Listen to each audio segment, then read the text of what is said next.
Bonjour et bienvenue en direct sur KTV, sur les réseaux sociaux pour ce temps de parole consacré évidemment à l'enfance ce matin. Et pour en parler, nous recevons Lydia Barnéhoud, vice-présidente de l'association Akiza-Wanadza. Bonjour. Bonjour. Comment ça va? Très bien, merci. Pas trop fatigué? Un petit peu, si. J'imagine. Hein. Alors, avec votre association, vous vous battez notamment pour éduquer adultes et enfants sur les droits afin de rassembler tous les acteurs autour de cet enjeu central à Mayotte, qu'est la jeunesse, tout en espérant que cette crise, la crise sanitaire, sera un élément déclencheur, notamment à l'occasion de la célébration de l'anniversaire de la CIDE, la Convention internationale des droits de l'enfant. Hier avait justement lieu le lancement du mois d'action préparatoire à la 31e journée internationale des droits de l'enfant. Alors, Lydia, première question, est-ce que cette crise a été vraiment un élément déclencheur comme vous l'espériez? Alors, je ne me souviens pas avoir dit que j'espérais que ça soit un élément déclencheur. Par contre, ce qui est vrai dans les faits, c'est qu'en fait, ça nous a obligés à nous rapprocher les différents partenaires et dans l'urgence à pouvoir justement créer cette concertation qu'on nous on espérait depuis déjà de longs mois et de longues années. Donc c'est vrai qu'on a gagné du temps en fait nous, puisque ça nous a permis de nous rapprocher vraiment des partenaires institutionnels, des partenaires associatifs et clairement au niveau de la prise de conscience, en tout cas, d'un certain nombre de collègues, de partenaires, de citoyens, oui, je pense qu'on a quand même avancé un petit peu là-dessus avec cette idée de faire ensemble et de faire mieux pour avancer un petit peu sur ces enjeux là, propres à la jeunesse à Mayotte. Ouais. Alors hier matin, c'était le lancement. Il y avait le ministre Adrien Taquet qui était là, qui a annoncé une aide de 2 millions d'euros pour la protection de l'enfance, une aide qui sera appréciée par les structures concernées. Cette enveloppe, dit-il, servira à la création de nouveaux lieux de vie, au financement d'accueil de jour. C'est une bonne nouvelle selon vous ou c'est à prendre avec des pincettes? C'est nécessairement une bonne nouvelle, puisqu'on a besoin de moyens, donc quand on nous en donne, on les accepte. Alors, apprendre avec des pincettes, c'est pas une expression que j'ai dite personnellement, qui a été pourtant reprise. Moi, ce que je dis simplement, c'est qu'en fait, on est tous à des niveaux différents. C'est-à-dire que, par exemple, nous, si vous voulez, la structure, l'identité propre en fait de notre association Akiza-Wanadza, c'est celle qui, pour le coup, nécessite le moins d'argent, en fait, puisque nous, on est vraiment dans l'idée de conscientiser et de sensibiliser les gens pour qu'ils agissent. Pour ce faire, on n'a pas nécessairement besoin d'argent. Par exemple, dans l'éducation nationale, là, il s'agit de répondre à un appel à projet, de passer une petite vidéo de 2 minutes à des élèves, de travailler en concertation. Par exemple, on a un projet là sur l'accompagnement à la parentalité avec l'UDAF qui va être mené dans certains établissements. Donc ça, on n'a pas nécessairement besoin d'argent. Par contre, par ailleurs, il y a besoin énormément d'argent, 2 millions par rapport au nombre d'associations qui œuvrent sur le champ de la jeunesse ou par rapport au nombre d'enfants qui ont besoin d'aide. Ça paraît dérisoire pour certains, c'est évident. Cependant... Il faudrait plus, selon vous? Il faudrait plus. Après, il faut voir comment il est utilisé, il faut voir comment il est fléché, il faut voir comment il va être mis en place.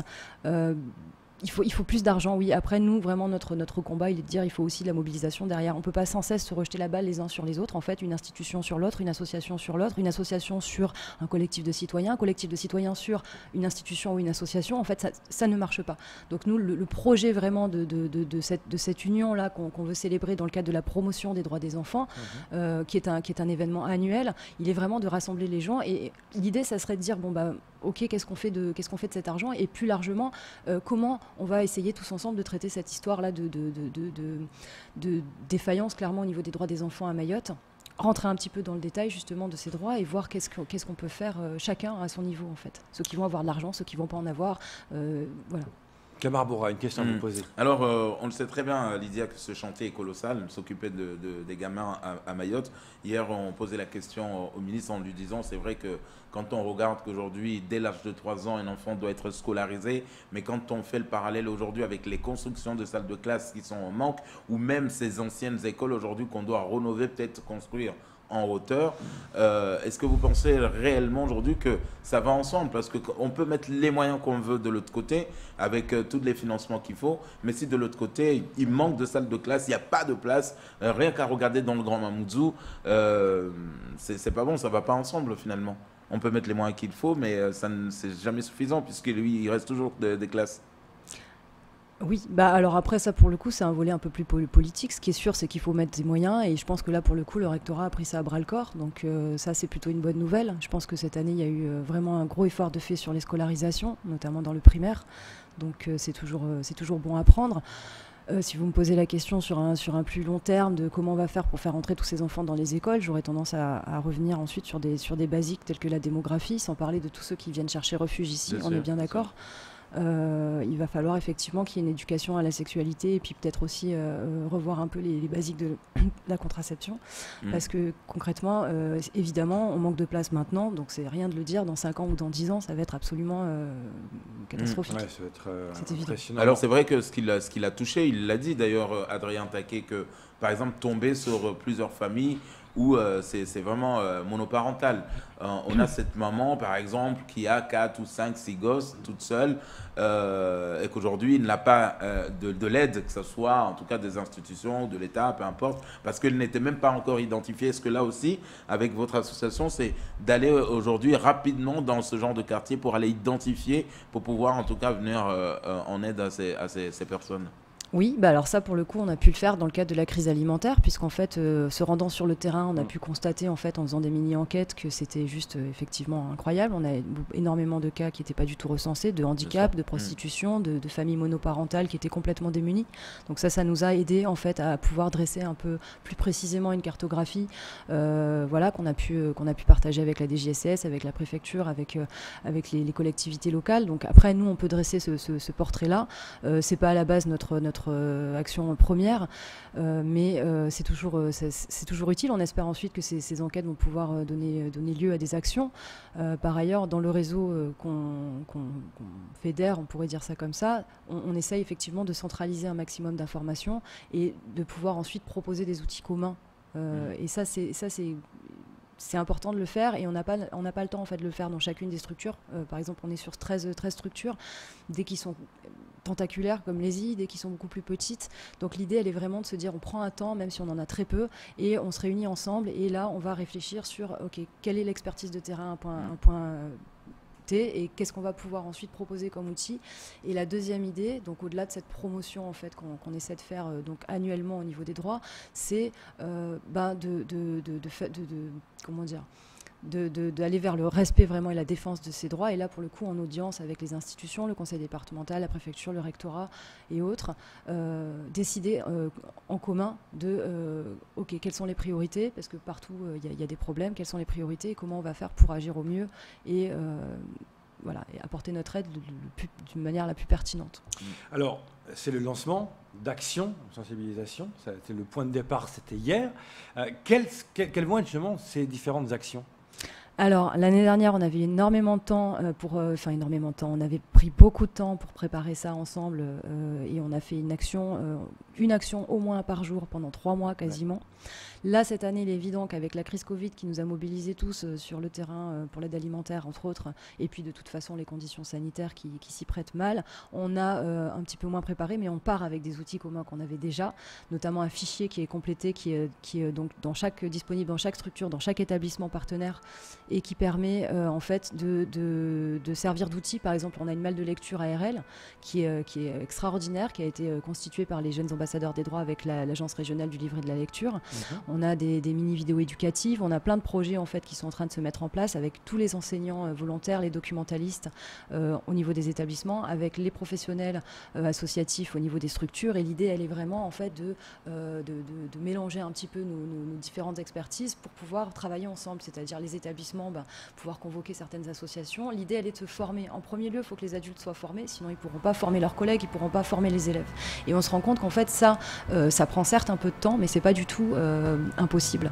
En termes de formation, par exemple, on a le CDAD qui nous propose des formations, donc aux responsables des structures, du membre du collectif, qui puissent ensuite diffuser ces informations auprès de leur chef de service, pour nous de nos référents dans l'éducation nationale, qui puissent ensuite dispenser aux collègues et aux élèves. On a la juge des enfants, par exemple, qui peut également nous aider sur le volet judiciaire. On a le service social du rectorat qui forme 23 assistantes sociales. 23 assistantes sociales sur un territoire comme Mayotte, c'est dérisoire. Donc si ça me déjà, semble peu, ouais, justement, 23 c'est peu. Voilà, donc si déjà elles sont bien formées, qu'elles puissent ensuite dispenser là c'est ce qui va se faire, la cour en novembre, des formations sur la protection de l'enfance, déjà commencer par ça, pour qu'en fait, au moins les enseignants volontaires puissent être formés et puissent ensuite être en mesure d'agir un peu plus près. Parce que nous, on est très près des enfants, donc c'est facile pour nous de dire les droits ne sont pas respectés. Maintenant, il faut qu'on soit capable d'apporter à ces familles en fait, des informations qui vont pouvoir les aider à s'orienter pour essayer de voir un petit peu qu'est-ce qu'elles peuvent faire, quelles sont les possibilités qui s'offrent à elles en fait. Et justement, le fait que le ministre soit venu hier, est-ce que c'est un coup d'accélérateur pour vous, pour que les gens prennent conscience justement de ces droits des enfants, de tout ce qui va se passer? Je pense, oui, je pense. En tout cas, c'est un coup d'accélérateur dans le sens où on a fait un beau programme hier, on a fait une belle séquence. L'idée de réunir les 3 cadres de la protection de l'enfance, le cadre national avec le ministre, le cadre local avec le président du conseil départemental, et puis le cadre international qu'on entend vraiment représenter à travers du collectif. Ça, déjà, c'est une excellente nouvelle, effectivement, parce qu'on avait dans la salle voilà, des juges, le procureur, le recteur, l'ARS, la DGSS. Donc je pense que oui, mobiliser à un moment donné pour donner un point d'ouverture et de lancement, c'est évidemment intéressant. Et la présence d'un ministre donc, en charge de l'enfance et des familles dans ce cadre, évidemment, pour nous, c'est très intéressant. Je pense qu'en plus, il a été plutôt très intéressé par ce mode-là de fonctionnement de notre collectif. Il a dit, d'ailleurs. Voilà. Il a dit donc, que tout le monde s'y mette et ça va faire des choses importantes pour les jeunes camarades. Une question. Alors, moi, ce que je reviens surtout, c'est... sur le terrain, Lydia, on s'aperçoit que beaucoup d'enfants, par exemple, aujourd'hui en situation de handicap, les lieux même où ils habitent, il n'y a même pas l'accès, que ce soit pour les secours, que ce soit pour permettre à cet enfant, par exemple, qui est sur un fauteuil, par exemple, d'avoir un accès facile pour aller à l'école, par exemple. Tout ça, ça a été discuté, mais on a l'impression qu'aujourd'hui, on passe un peu à côté parce qu'il y a aussi ce problème que pas mal d'associations nous disent que rencontrent sur le terrain des enfants analphabètes. Parce que oui, il y a eu un retard par rapport à la scolarisation. Donc là aussi, est-ce que le travail qui doit être fait d'abord, parce que on va dire c'est la base déjà, la base même solide, qui doit commencer par lutter contre cet analphabétisme? Oui, bah là du coup vous parlez de choses, des personnes en situation de handicap et notamment les enfants et puis effectivement de cette situation d'illettrisme peut-être plutôt que d'analphabétisme. Mais oui, c'est évident que c'est un énorme problème ici, en effet. Alors après, c'est pas ce qui fait en fait que le gamin n'a pas de route en fait pour pouvoir accéder à son domicile. Ça, c'est pas le problème, qu'il sache pas lire. Maintenant, effectivement, l'idée ici qu'il y a énormément d'illettrisme est un problème très conséquent. Voilà. Donc il faut le traiter également. Là, jeudi, par exemple, on fait une formation au collège de Passamenti sur le français langue seconde, puisqu'il faut quand même comprendre qu'ici, les enfants sont allophones, tous en fait. Et donc, vous enseignez justement à Passam par rapport à ça? J'enseigne, et en plus, pour le coup, dans une unité pédagogique pour élèves allophones arrivant. Mais effectivement, en fait, les méthodes qu'on utilise pour ces élèves allophones arrivants devraient être, à mon sens, utilisées également aussi un petit peu. Et c'est ce qu'on essaie de faire, en tout cas, par le biais du CASNAV et de la formation des enseignants notamment. Partager ces connaissances du français langue seconde, puisque les enfants ici ne sont pas locuteurs francophones de langue maternelle. Ouais. Lydia, vous avez donné une conférence au CUFR dédiée à la Convention.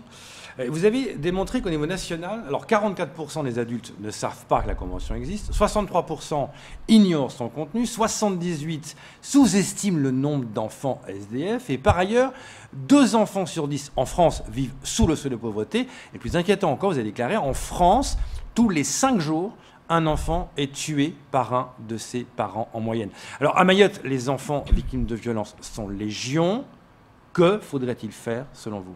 Ouais. Alors ça, c'est effectivement une thématique que nous souhaitons aborder cette année, donc dans le prolongement en fait de cette promotion là du 31e anniversaire sur l'éducation à la sexualité et effectivement sur les maltraitances intrafamiliales, parce que là il y a un boulot pareil colossal. Alors on n'a pas toutes les solutions, on est en train de constituer un agenda en fait de personnes qui peuvent nous... L'idée elle est de entre guillemets refaire pratiquement un collectif pour cet épisode là vraiment sur la maltraitance et sur l'éducation à la sexualité. Pareil, parce qu'on estime qu'en fait, il y a des actions qui sont menées, elles sont ponctuelles, elles ne sont pas nécessairement visibles. Et l'idée, elle est de... Allez, on fait la même chose en fait qu'on a fait pour les droits des enfants, sur des droits spécifiques, à commencer par celui-ci, la maltraitance intrafamiliale. On regroupe les professionnels, les parents, les personnes qui sont impliquées et qui peuvent nous apporter aujourd'hui une expertise. Et on va essayer de décider ensemble comment on peut faire pour rendre visible ce problème, pour sensibiliser adultes et enfants à ce problème de société. Et surtout, comment on va pouvoir être plus efficace au niveau des enfants, parce qu'on se rend compte qu'en fait, nous, on est confrontés tous les jours à ces enfants, mais en fait, sans le savoir, la plupart du temps. Et quand on le sait, on est relativement démunis, sachant que même s'ils font l'objet d'informations préoccupantes, on sait très bien qu'elles ne sont pas toujours traitées, malheureusement. Il y a quand même encore un gros travail à faire au niveau de la CRIP. Et donc, on est vraiment tous là en train d'essayer de tirer la ficelle pour voir comment on peut, de manière... Comment on va pouvoir traiter ce problème-là un petit peu plus efficacement. Le ministre en a parlé hier, il met notamment en mettant l'accent sur le 119, qui est peu connu en fait, mais qui dit voilà, et il l'a dit, on peut appeler pour... il met également aussi, comme vous, l'accent aussi sur les enfants maltraités, et tout l'enjeu est là, c'est de dire mais comment les faire parler, comment est-ce qu'un gamin, vous les fréquentez tous les jours, comment un gamin va vous dire mais voilà, je suis frappé, c'est pas évident de le dire, il a honte souvent, et puis des témoins, est-ce qu'on va arriver à trouver des solutions Écoutez, en tout cas, moi je peux vous dire, sur une des actions qui m'a le plus marqué l'année dernière, c'est les jeunes ambassadeurs des droits. Donc ce sont des Mahorais dans le cadre d'un service civique qui sont âgés de 18 à 25 ans, qui sont hébergés par les CMA, accompagnés par les CMA. J'ai rarement vu autant d'efficacité. Ils sont venus faire notamment une intervention, mais ils en ont fait dans énormément d'écoles et de collèges. Et pour celle à laquelle j'ai pu assister, ils utilisent des outils en fait ludiques. Notamment des ballons par exemple, vous allez voir écrit harcèlement, plusieurs choses sur le ballon que les enfants se jettent. Et en fait quand ils le reçoivent et qu'ils tombent sur le mot, en fait ils doivent en parler, et on se rend compte en fait que quand on leur laisse cet espace là, ils le prennent. Moi j'étais très étonnée, il y a des enfants que je suivais depuis 4 ans au collège, je ne savais pas, j'ai appris qu'ils étaient rackettés à 10h, etc. Ils en parlaient plus ou moins librement en fait, on était un petit groupe de 10 enfants avec un JAD et puis un éducateur. Donc il y a moyen en fait Donc un élément de réponse, il est là. Oui, un élément de réponse. Alors l'idée vraiment de l'année dernière, c'était nous, on a découvert ces JAD en fait, qui eux étaient déjà sur le terrain depuis des années avec les CMA. Nous on les a découverts à cette occasion, et c'était allons mettre en avant ces actions, formons-nous auprès d'eux. Ils ont formé par exemple tout le personnel d'apprentis d'Auteuil qui ensuite a pu former ses propres usagers. Formons-nous auprès d'eux, et puis voyons après c'est une question de temps aussi et d'espace, c'est-à-dire que quel temps on prend pour mener ce genre d'action. Là nous on repart justement grâce à l'appel à projet sur des actions comme ça qui vont être menées tout au long du mois de novembre dans les lycées et collèges principalement, et dans les écoles aussi. On est en train de recevoir pas mal de retours d'appel à projet, donc on est assez content. Ça c'est une occasion de les faire parler, et en fait j'étais surprise de voir qu'effectivement dans ce cadre-là ils parlent. Alors après qu'est-ce qu'on en fait ? C'est encore une question. Voilà. Donc nous, on a fait des retours sur la vie scolaire, sur la direction. On a essayé de voir comment on pouvait traiter le problème. On s'est rendu compte, et ça rentre dans le cadre de la sécurité alimentaire dans les établissements. On sait qu'il y a aussi une grande insécurité alimentaire à l'extérieur, mais dans les établissements, que quand on donne à manger à tout le monde et qu'on les fait s'asseoir pour manger, et que du coup, ils se sentent en sécurité, ils ne sont pas en train de manger debout en plein soleil à essayer de ne pas se faire voler leur sandwich. On a moins de violence, on a moins de raquettes, parce qu'il y a aussi ce racket-là qui est vraiment de la faim. Nous on le voit, voilà. Après il y a de la violence aussi qui est gratuite, et ça c'est pareil, c'est un problème. On est tous confrontés à ça dans les établissements, dans les structures. Il n'y a qu'avec une vraie synergie. Nous on est très contents de travailler avec l'UDAF, les 20 associations familiales agréées, les parents, parce qu'il n'y a que en fait ensemble qu'on pourra essayer de trouver des et moyens. Vous battez, Dieu sait, vous avez raison, et c'est ce mois d'action de sensibilisation, je vous le rappelle, ça a commencé hier, c'était le lancement hier, et puis il y a des journées collectives les 20 et 20 novembre. On en reparlera évidemment d'ici un mois pour faire un peu le point, et avant de parler de ces journées collectives. Merci beaucoup Lydia d'être venue ce matin sur ce plateau pour mettre la lumière sur nos enfants. Dieu sait s'ils sont importants. C'est tout pour ce temps de parole.